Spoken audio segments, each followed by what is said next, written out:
Philippines, Mayor Rodrigo Roa Duterte.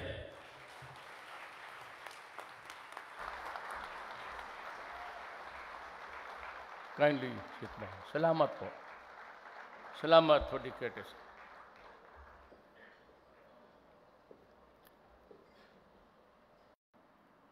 To talk to Congress if I could borrow money to improve EDSA, just a little bit. And I said if you would want me to declare a national emergency, and I can borrow money so that I could do something about EDSA. At that early, I realized that the president, the other presidents, including me, will just have to work with everybody. And that the powers of the president is not that great or absolute. So yung narinig nila, a lot of declaration statements. I said that's too much to be granted, which was granted to President Fidel Ramos and President Aquino.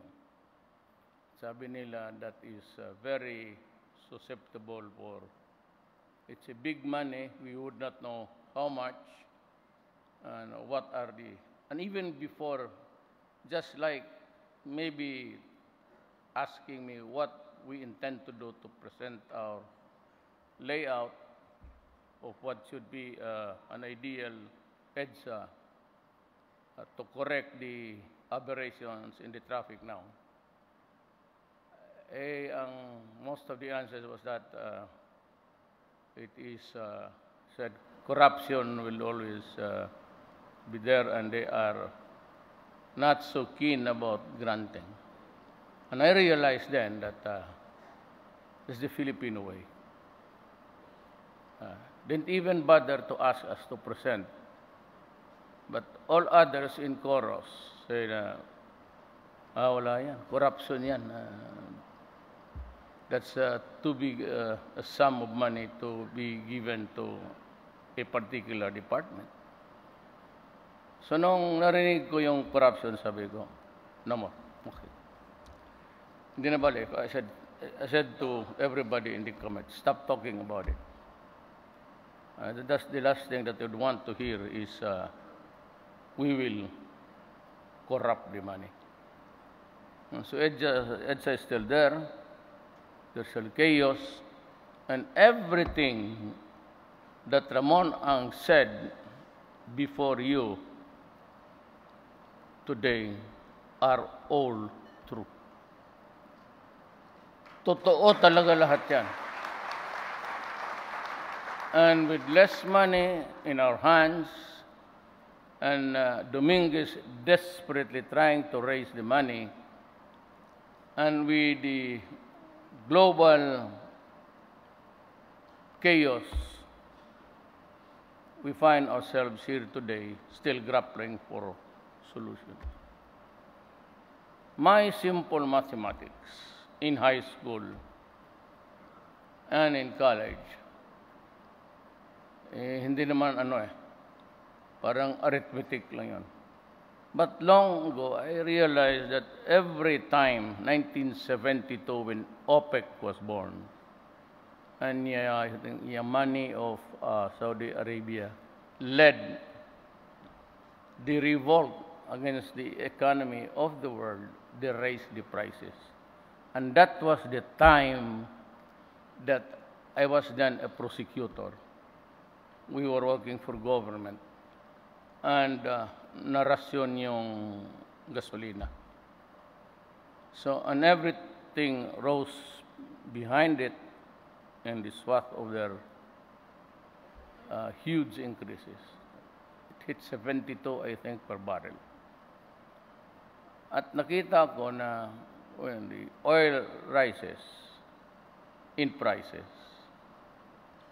everything else follows. Now, I was just also shooting the breeze with anybody that would want to talk to me about economy. Puro kami prosecutors. We're very limited to law. I was a trial prosecutor, so that was it. Alam ko na talagang mahirap, even as a mayor, for the mayor then, pati nung na mayor ako ngayon. Davao City is hitting 9% in growth, local, and it's a record. And that's why I was very, very adamant in, sabi ko, if I leave Davao, I will not run for this office. I cannot leave Davao. Nasahinayang ako. And I knew that the pendulum was swinging faster. So I prepared the people by saying na may anak ako, but be careful because sinabi ko talaga sa kanila, she can be a, talagang Mayor Inday. So nung pumayag sa eventually, I was able to be a substitute candidate. So ganon rin, same problem, because I think she got more kasi sa Davao. But all of you businessmen, kindly take a look at Davao. You've been there. You've been there daytime, nighttime. Basta gano'n na lang sana. I would have wanted, but I know, si Inday naman, I don't know if she exceeded the speed limit of her. I reduced the number of hours for people to go out at night and see from 2 to 1. Sabi ko, kailangan tayo matulog, pati ang mga anak natin. Sige, inom. And yung mga waiters, they are there also with the families. And everybody is drinking and smoking. So also, when I banned smoking, I also banned myself from smoking. We have a good law in Davao. At 12 o'clock, midnight, Davao is a very lonely place. Wala kang makita ma-standby except dyan sa convenience store. And nobody walks around. Not because I wanted it, though I was the first to enforce it. And they like it now. So ganon ang gusto ko sanang ambience, the environment to create productivity. Apparently, it's really a question of money. Money and money. Now, the world is in the brink of the round of, I don't know what will happen, but I'd like to confirm this with Sonny Dominguez. Trump would like to have a system where he can enter a trade agreement, free trade agreement with you, probably like NAFTA. But you have to sign a document which says that if you are in trading with America, you cannot trade with China. Kayo mga negosyante. Paano yan? Noon, it was not normal time. There was this a little bit irritation between China and the Philippines. And suddenly I just veered to a policy where I said I'd be neutral and went to China to talk about the acquisition of firearms because I knew that Marawi was about to explode. I was given by the intelligence community, God this all. We were able to estimate the number of guns, but we failed to appreciate ilang tonelada ang ordnance nila. Bala, pati bomba and everything. So it was a failure of intelligence, and because I'm the guy who sits there, I would just have to assume full legal responsibility for it. Kaya tumagal. So, yan ang... So, we spent a lot of money there. Instead of putting it sa mga infrastructure. I really do not know. I'm not an economist. I leave it to Jokno, Sani, and Pernia. Sila yung nag-aral sa economics. Ako dyan, I remember only got 78 in college. And I don't remember how if I passed that goddamn subject in high school. Pero hanggang dyan lang ako. I do not interfere. As a matter of fact, you all know, lahat kayo, not commercial transactions of government, whatever, either private or public or quasi, na dadating sa mesa. Walang kontrata sa gobyerno ni isa. MRT, LRT, reclamation, lahat yan. It starts and ends with the cabinet member.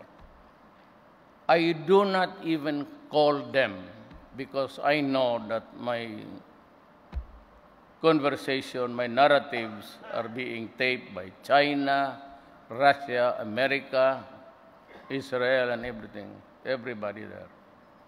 So I only talk to my cabinet members personally. For the life of me, I have not called anybody. Wala akong tinawag na cabinet member about anything about money. Wala talaga. Zero ako. Declarations, foreign policy, lahat. Promotions. Hanggang dyan lang ako. Bawal sila magdala ng commercial paper. And they are not supposed to talk to me about that. Kasi cabinet member kita, I have confessed to the public my a little bit of not so good. So you take it. Kayo yung experts. Sonny Dominguez is my childhood friend. We grew up as neighbors. He was a consistent valedictorian. Kindergarten kami hanggang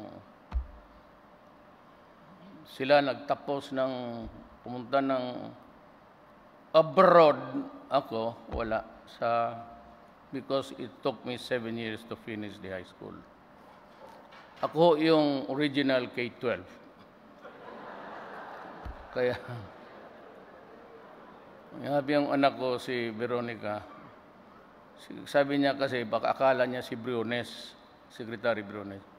Sabi mo pa, bakit, tanungin mo yung si Briones, bakit niya hinabaan yung aming eskwela? Bakit kayo? Ngayon, tapos, ikaw, sabi niya, nakita ko mo yung grades mo sa bolt ni Mama. Puro bagsak ka man. Bakit ka man naging presidente? Sabi ko, well,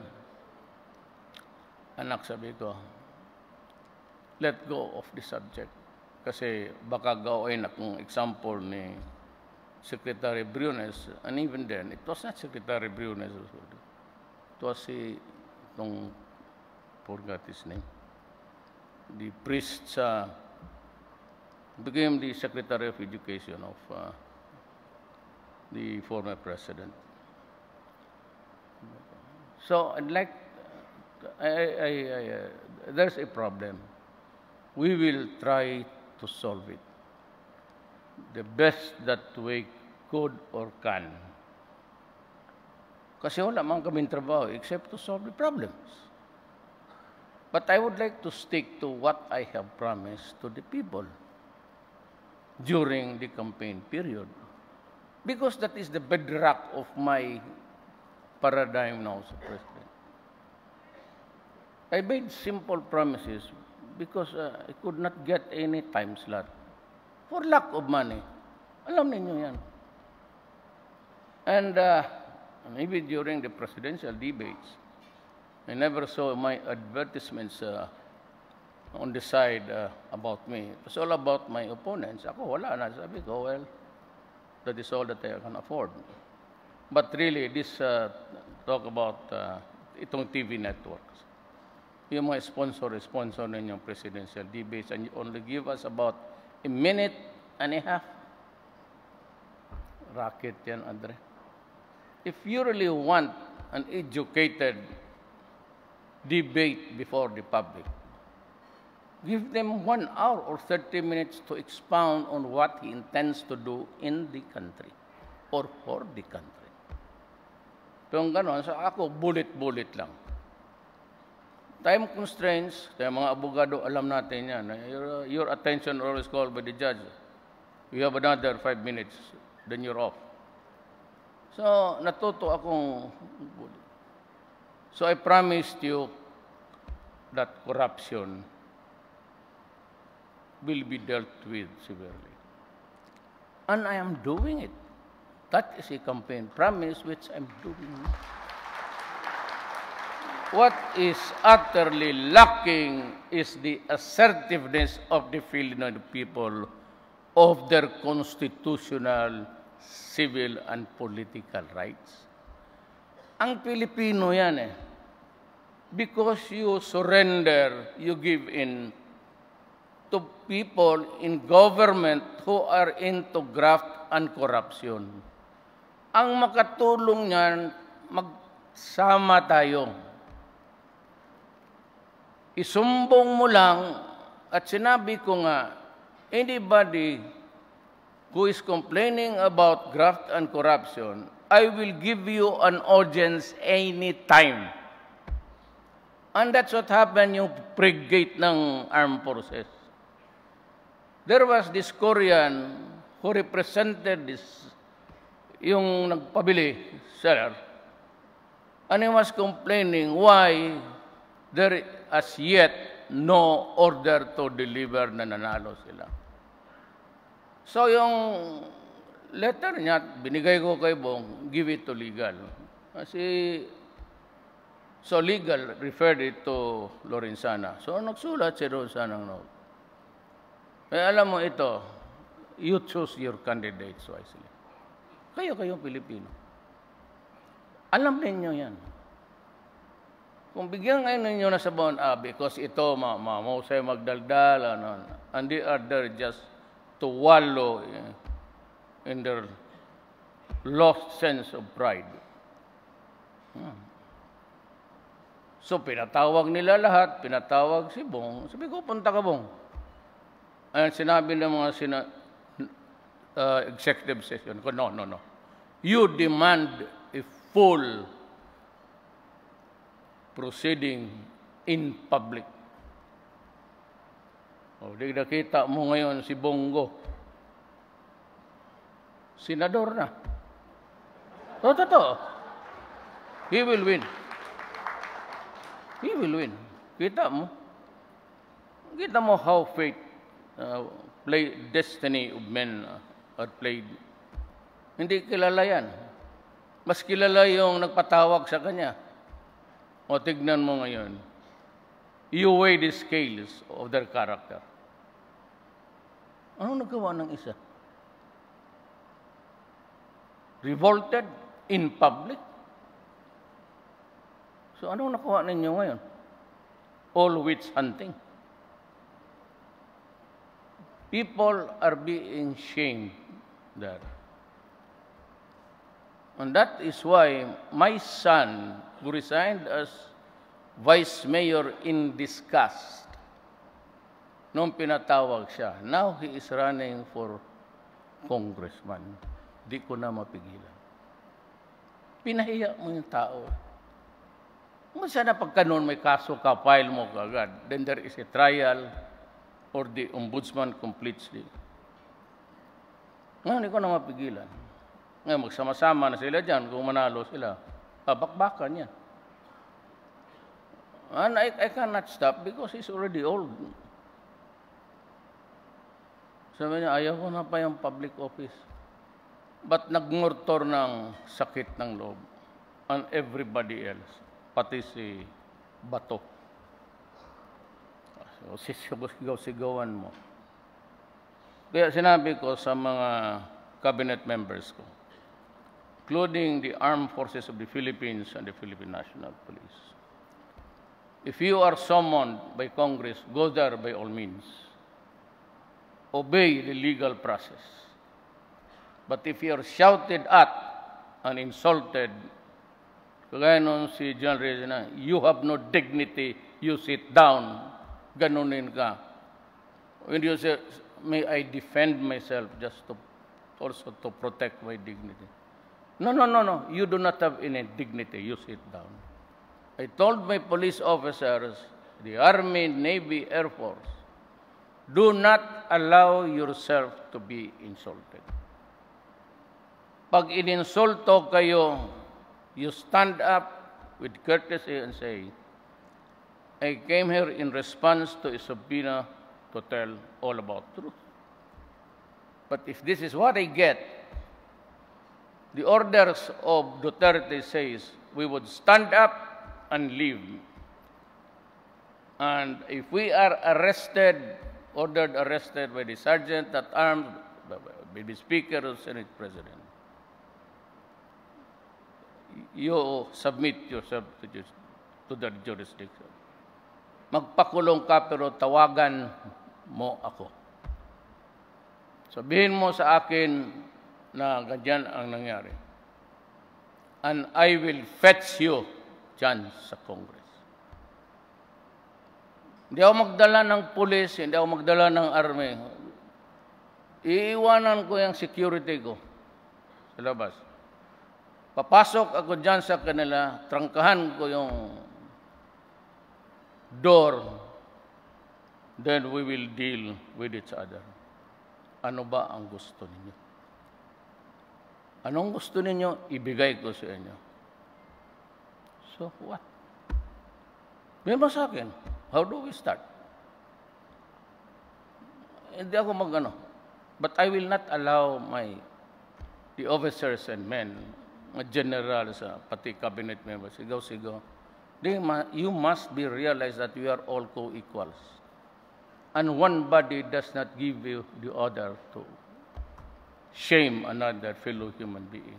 And if Filipino official at that. But I will be struck hard against corruption.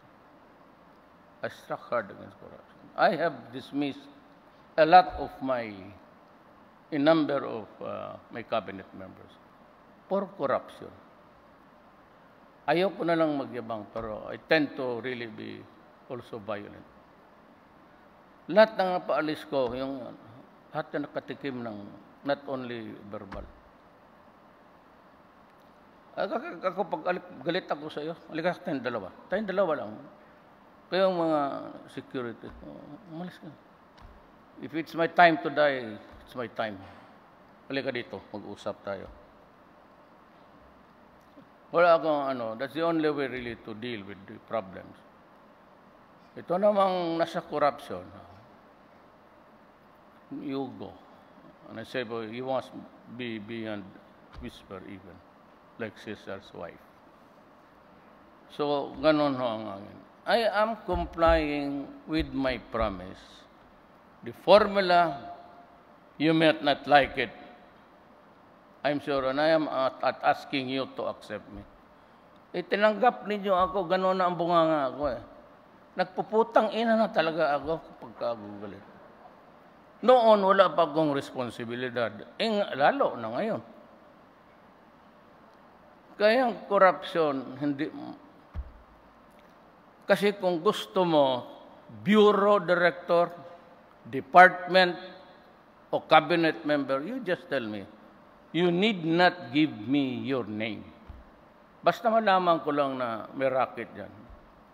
At gusto mo, tawagin ko yung tao na nireklamo mo, tawagin kita. At sa harap mo, sampalin ko yan. Tatawag kita, ilang sampal gusto mo? Galit ko sa putang inan to. Ilang sampal gusto mo? Bibigay ko. Pero na gano'n, walang hiya. Doon ako lumaki sa Mindanao. Hindi ako, sabi ko nga sa mga Duterte sa Danao City, from where my father. Nanay ko si Maranao. Sabi ko, tang-inan ninyo, hindi ako Duterte ng Danao, ha? Duterte ako ng Mindanao. Ibang klase ang buhay na amin. Hindi, you don't fratod semini forma. Kaya itong mga buang, nang hiba ko sila kung magmura ka. Ang tao sa amin kung magalit, nagmumura. Ewan ko kasi inyo dito. How do you do it? Puta, kung pwedeng mautot mo yung galit mo, didaan mo sa utot sa banyo, kung puputok ka, ngayon na gusto. Kung ayaw ninyo mahinto ito, hindi talaga mahinto ito. But baski sino, military, police, local government, sabihin lang ninyo at tawagin ko at mag-usap tayo dyan, 3 opisina. And I will guarantee you, you will have full satisfaction.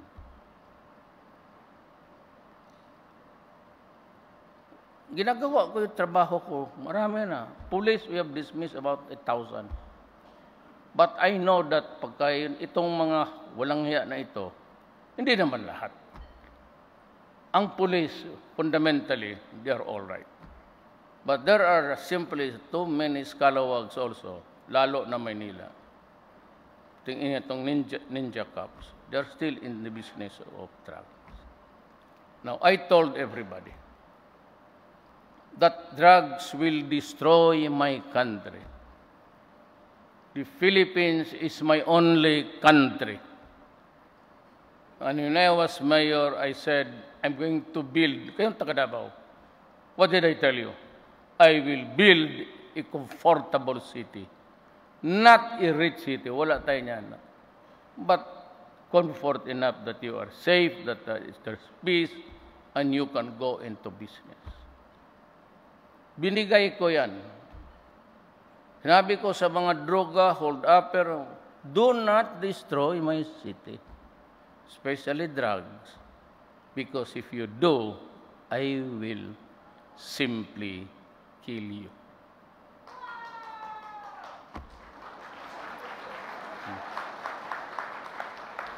Pero patay-patayan lang yan, mama.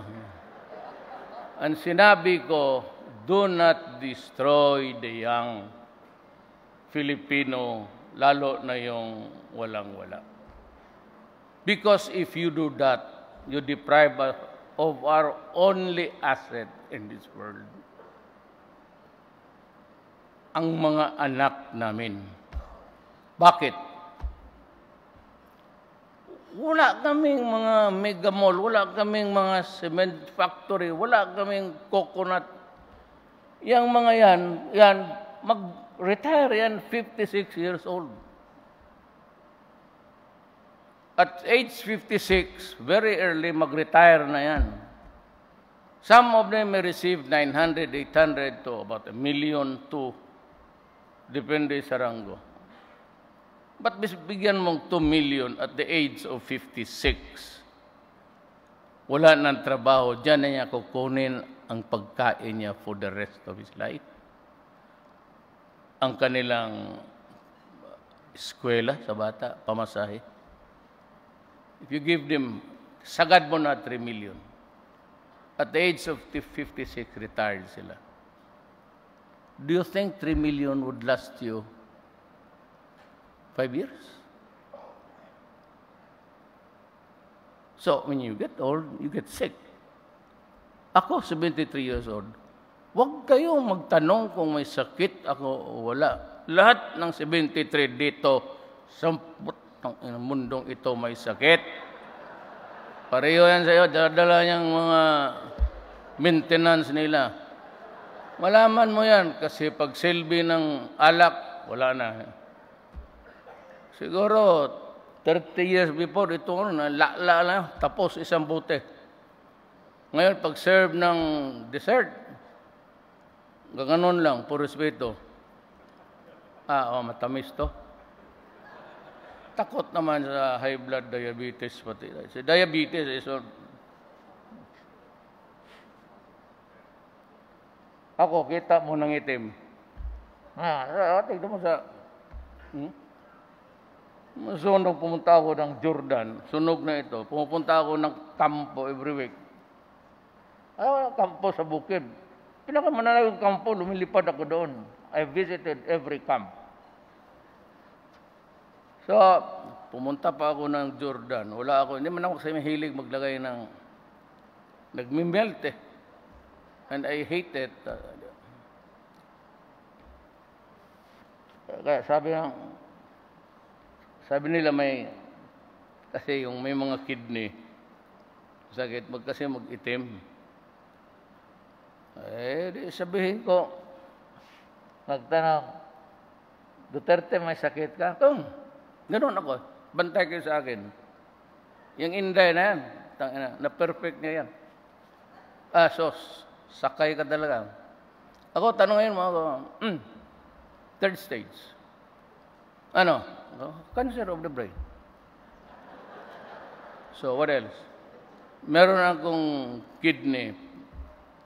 Part of it is already gone. And my heart beats 120 miles per hour. Sinong hindi mamamatay niyan? Hindi, maghintay lang kayo. Nasunog ito. Butit na lang na punta ako doon sa derma na she's very good. Kasi yung ginamit ko kasi, yung sa asawa ko, cream lang yan. Yung asawa ko, si Shido, may 1, 2, 3, 4. Ngayon ako nakakita ng medisina na parang rocket, parang booster. Mahulog yung isa, patuloy mahulog. 1, sabunan mo. Sige. 2, mahapdi na. 3, gano'n. 4, 5. Tapos mayroon pa yung maliit. Okay na. Yung sa asawa mo, okay na. Tingin ko, putang ina, bakit nangitim ako lalo?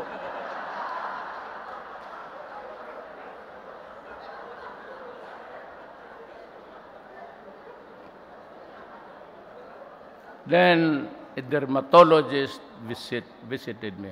She's a lady, but she's very good. Kaya masyado, maitiman talaga ako. Lolo ko, Aprikano. Sabi ko, sa doktor, anong ginagamit mo? Sinulat ko yung, pinapicturean ko doon sa Davao ng kasama sa bahay. Tapos pinadala dito, tinignan niya. Sabi niya, ito lang ang gamitin mo. Itong panggaron, pati ito lang. Yan lang. Yung iba, huwag mo nang gamitin. Mas lalo kang iitim. Totoo. I do not have the permission, but this is very good. Tinitignan ko. Para sa akin, ang lalaki is not really the color of your skin and the face. It's your character. Hindi mo believe dyan sa...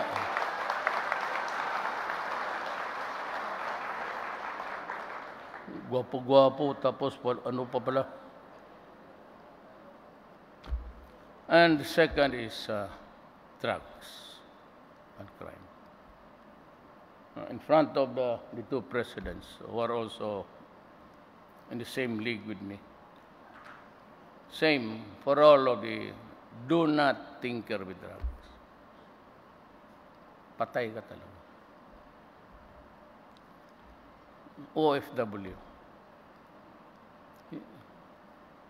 Now, there's a certain tribe there which practices this odious thing about slavery. If you are bought from the slave markets of Africa, or you are a paid household, domestic, rape is just an ordinary thing.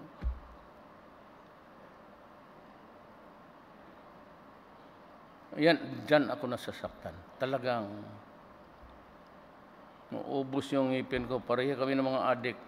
Kasi ang adik, sige lang gana, if the idiot is in front of you and keeps grinding the teeth, yan, adik yan. Kaya ang unang mawala ngipin nila, kinakain nila eh. Tapos, hindi yan kumakain ng kaya payat.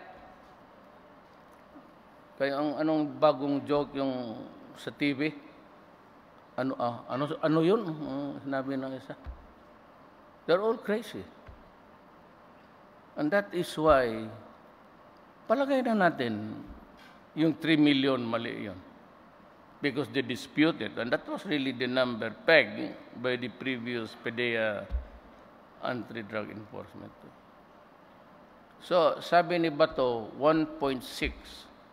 And it was not after I assumed my work there na nalaman ko yung totoo. So what happened? You had 1,000,006 skinny, stinking, and reduced to slavery to eat drug called shabu. Talagang pinapatay mo ang aking mga kababayan. At to think yan ang mga abused OFW, they venture out to work for the sake of their families so that they can have an education. And the money, they go there. You remember, one family loses a mother because she goes abroad. That family becomes dysfunctional. Walang nanay. Tapos mag-iwan ka ng 3, 4, 5. And sometimes there are situations, the husband and the wife go abroad to work. Then that family becomes totally dysfunctional. And how many millions of them are out?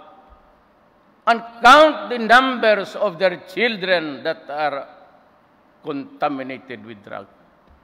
They endure hardships, abuse, rape, and all.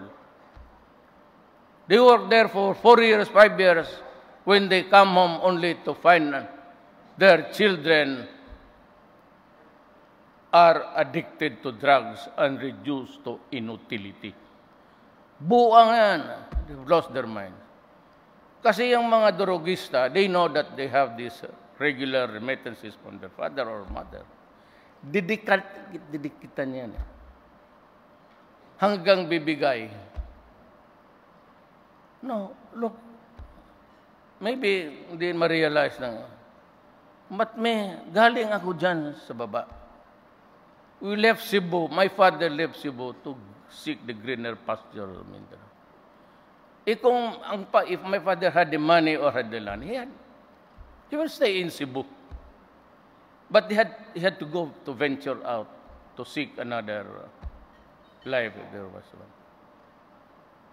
The family that owns Danao City owned it right after the war until now. They are lording it over. And that is how many generations. They own the cement factory, the boteca, lahat, bangko. And why is this? And why is it true now? Because the Philippines is still in the feudal stage. Why? Because there are so many people without money and cannot eat.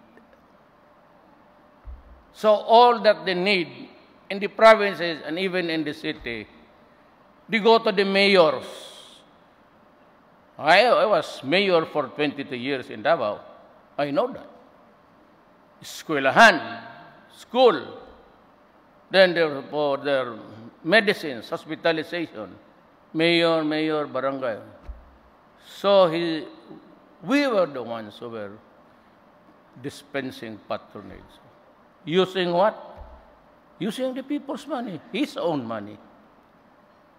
And yet they stayed there in politics in dynasty. Ako, ayaw ko na. 73 years old. But I could not see Davao go back in shambles.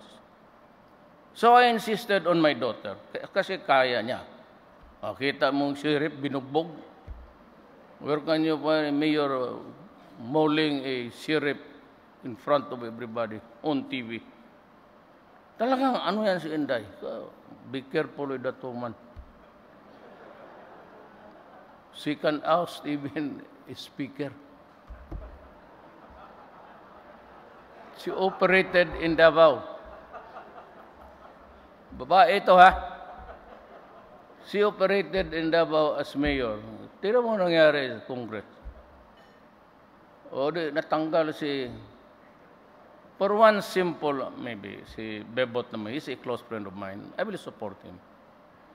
Pero siguro, I can also impeach him, referring to me. Para sa atin, wala yan. Wala yung politiko. Bakit mo ako impeach, gago? Kung kaibigan tayo. That's the usual answer. You banter around, but siguro, kung anak, lalo na ito, bantay kayo dito. Nung narinig yan, siguro sabi niya, bakit mo ganun ng tatay ko na... And before I knew it, in Congress, sabi niya na itong si ganun pangalan niya, nakalimutan ko yung palagi. Yung sa DOT. DOT,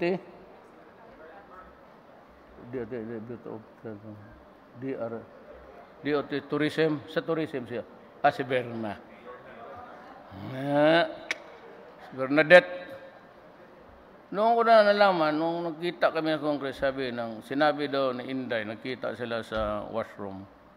Tell my father I'm sorry. So I didn't know the implication of that.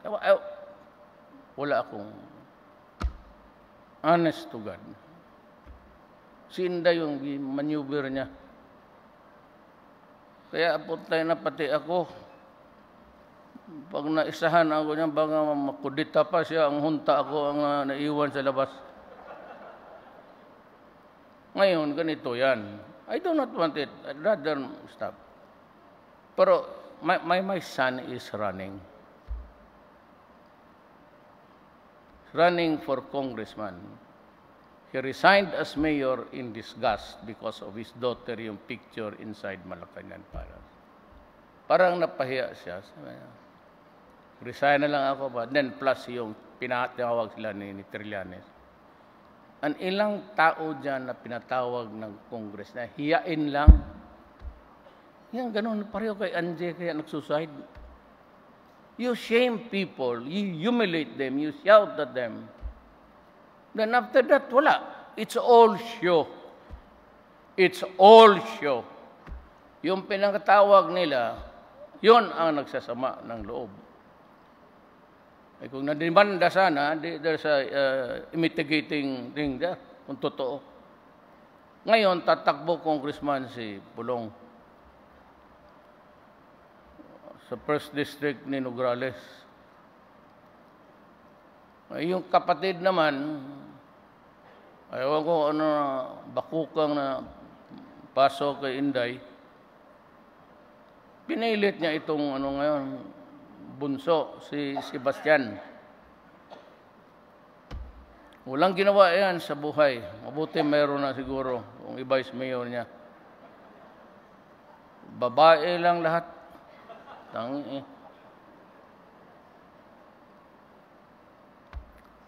So ayaw ko ng dynasty, but we are forced. At saka magtanong ka, punta kayo ng Davao.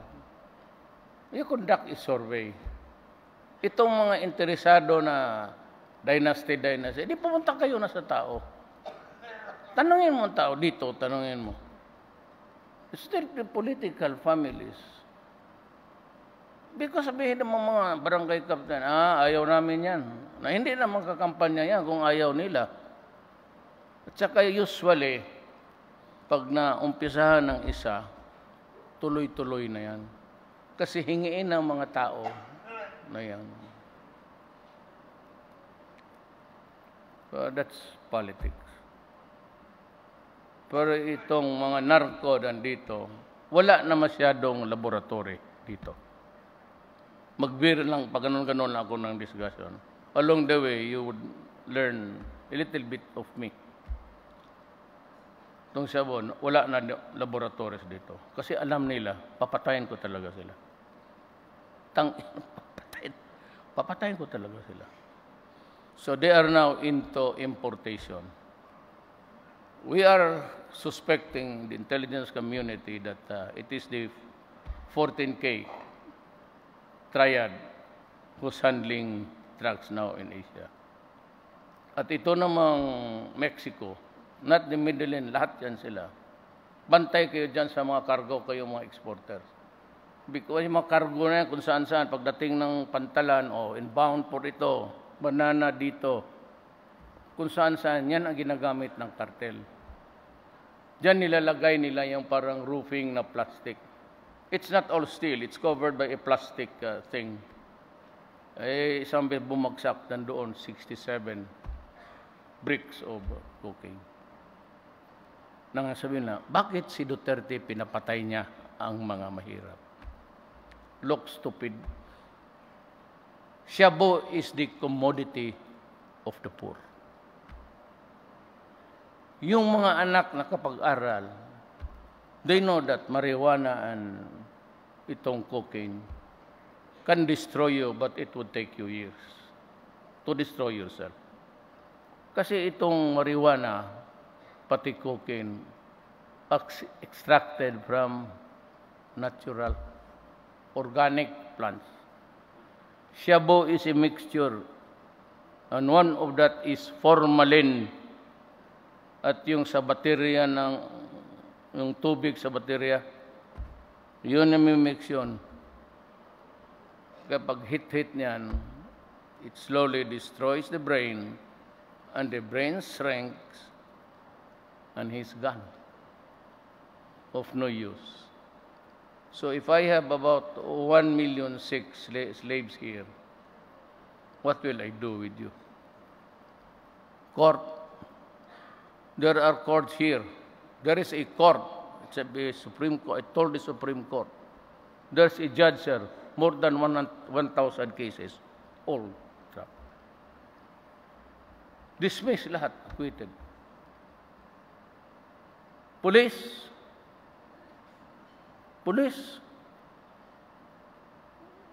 May mga police, hindi lahat. Pero yung mga corrupt na police, yung mga akusado, they just pay the server. Ang the server would go, kayo mga abogado, alaman ninyo yan. So when the case is ready, I would stand and say, Your Honor, I'm not ready. Why? Because my witness is not here. He is sent to emission. Ganon. And then the other guy would say, Your Honor, we invoke speedy trial. If the evidence does not have it's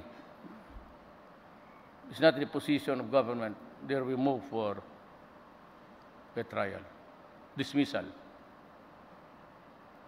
The court would say, Fiscal, prosecutor, I will reset this trial now, I'll give you another chance.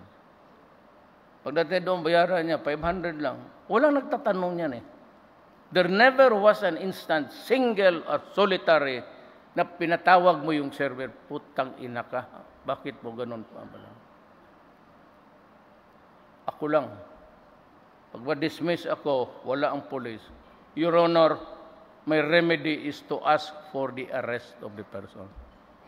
Bring that policeman here and to answer us why he is not, the idiot is not here. Ganon ang ano ko. Ipa-aresto talaga. Pero dito, pag wala, nobody cares. Kasi wala namang private unless it's homicide, tapos. Pero kung drugs lang, pati trafficking, there is really no personal victim here. Except the state. Kaya na-dismiss. Pag second time, still, sir, Your Honor, we are very sorry, we apologize, but we have to give you the truth. I do not have the witness at all because he cannot be found nowhere. Unless the record. Dismiss. Tapos sabihin itong putang inang mga human rights. They just don't know how deep corruption runs in this country and how shallow is the human fragility. Kaya kung may perfect ba tayo, kaya sa Amerika kung gusto nila. But please do not drag me into that ICC. I will not submit to you, you idiots. ICC, who created that? Europe, EU. Who's the prosecutor there? Who appointed her? Diyan sa unit nilang International Criminal Court.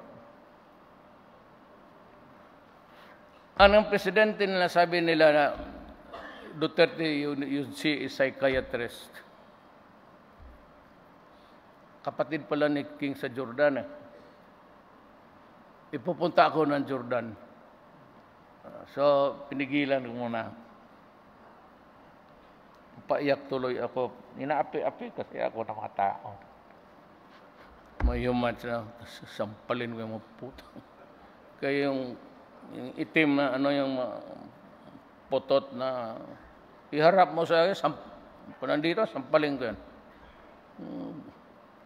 Ang baso ang IC. Who created you? We are Asians. You created that idiot thing in Europe. You appointed all the officials. And even the chairman of the International Court Commission, yung fiscal nila o prosecutor, was the brother of the King of Spain. Now may I ask you, what is he doing there? Were you elected democratically? Are you the choice of the people? Why would you bring me there? Putang ina, pagdating sampalin ko kayong lahat ng mga judges. Bunalan ko pa kayo yung ano-ano ninyo, mayroong givel na buto yung ulo ninyo. Pag magwala ako doon. What the hell are you trying to?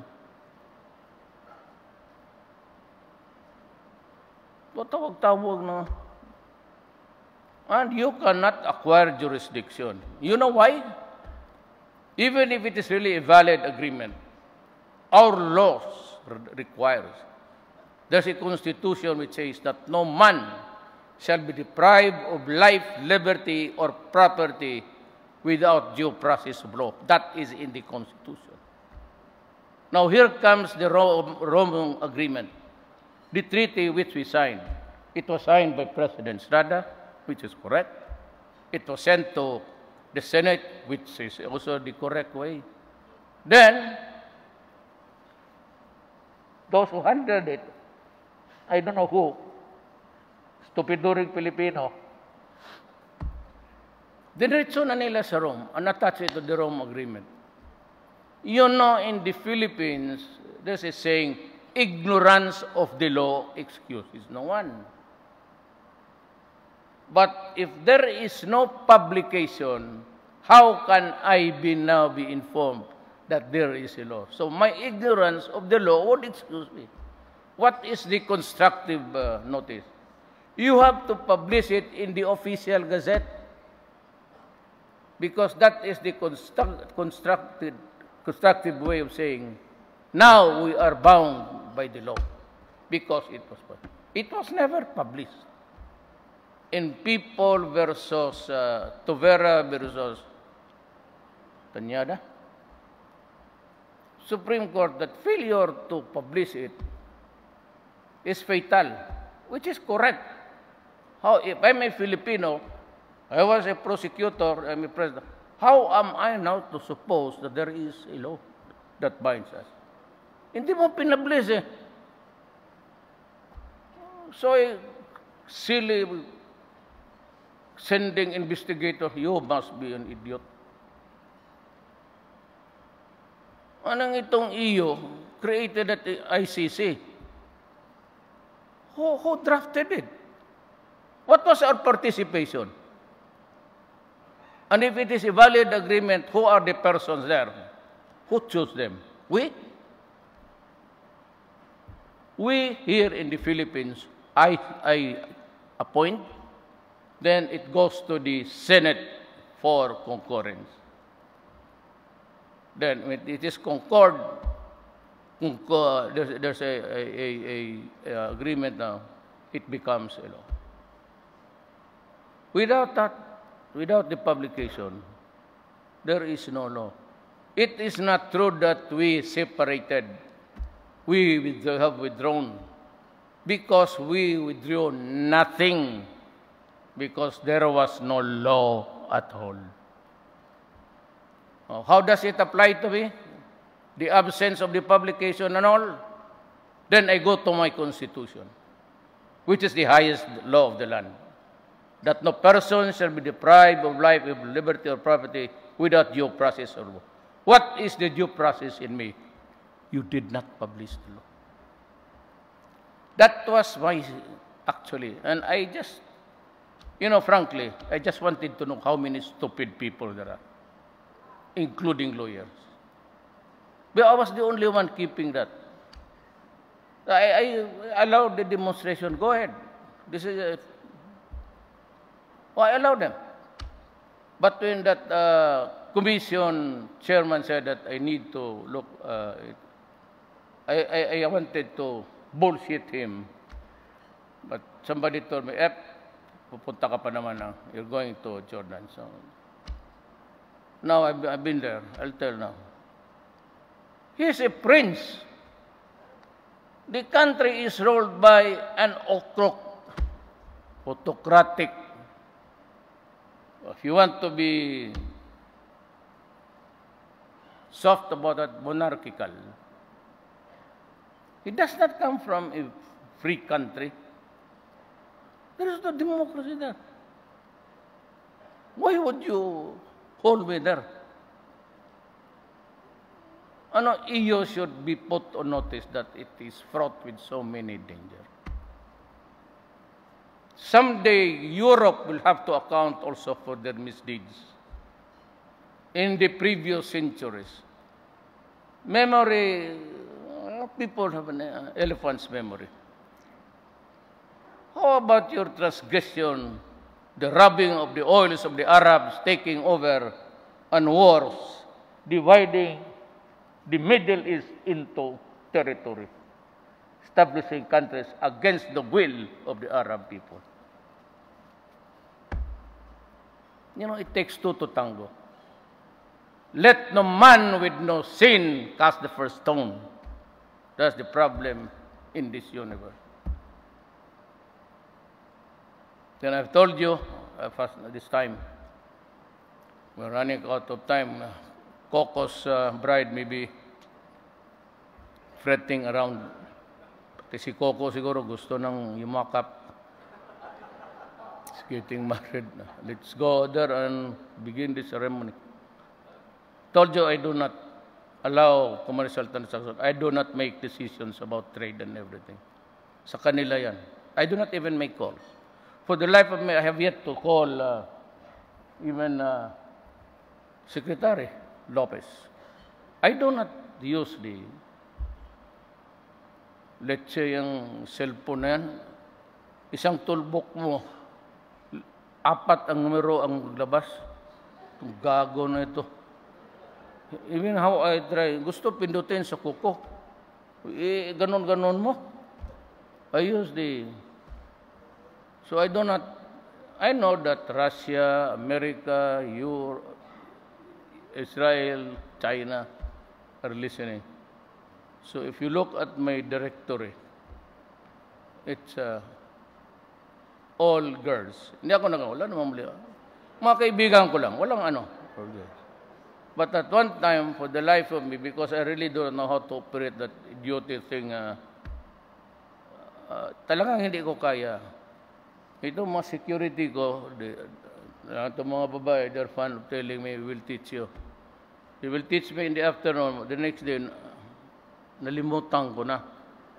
So one day, ganun ako.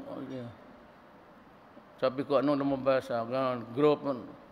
Accidentally, sabi ni Bongo, you created a Viber group. Tapos napindot ko,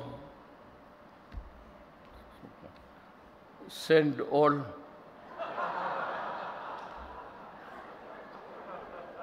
Nahiya ako kasi wala na. Lahat nag-alis sa balutan ko. No more. So, since I am holy na ako ngayon. So, and holy na eh. Papalitan mo. Wala na. So I let everything just continue.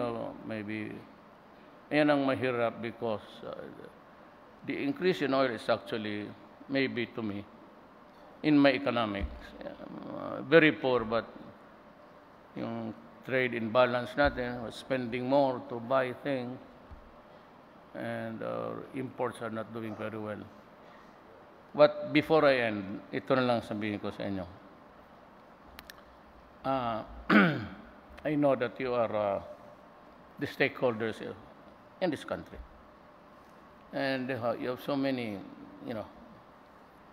but one thing I will tell you, and that is my advice.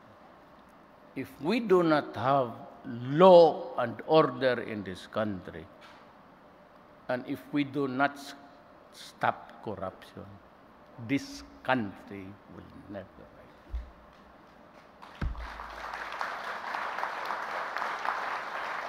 I don't know how, but corruption might really be a good start. But, you have a problem here. In Mindanao, we have two revolutions. One is driven by territoriality. Yan sila Murad, pati Nor Miswari. Ayaw nila yung gira. The other one is a revolutionary front of the extremists, yung Abu Sayyaf. They are not interested in territory. They just want to kill and destroy. Wala silang pakialam niyang. They just want to kill. And they want to kill all infidels, meaning non-Muslims. No, kayong mga Muslim dito, wag kayong I said, my mama is a Maranao.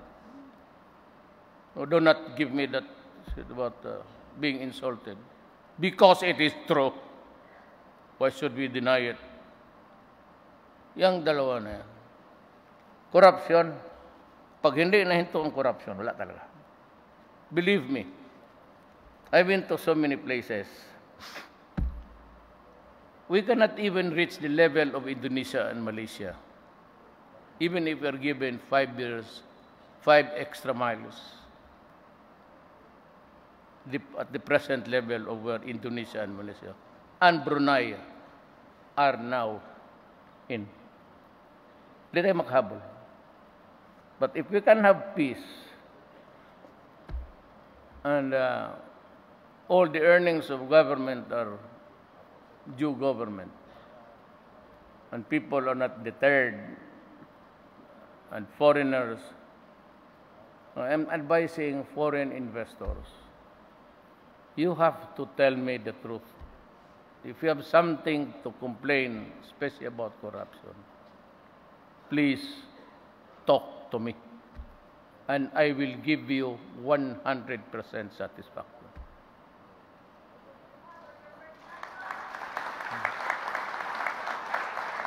Yan ang pangako ko sa inyo. And you will be protected. Kung magsumbong ka sa itong ganito, then I will just tell him in front of you. Better be sure that nothing happens to this guy.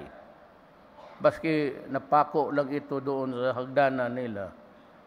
Magdasal ka kasi ikaw ang pupuntahan ko. Now, what will I do with you? There is always an end to everything. I am old, I can afford to go to jail. I'm 73. 80, I hate to be there. Kasi pagkatapos ko, wala naman akong gawin. What will I do?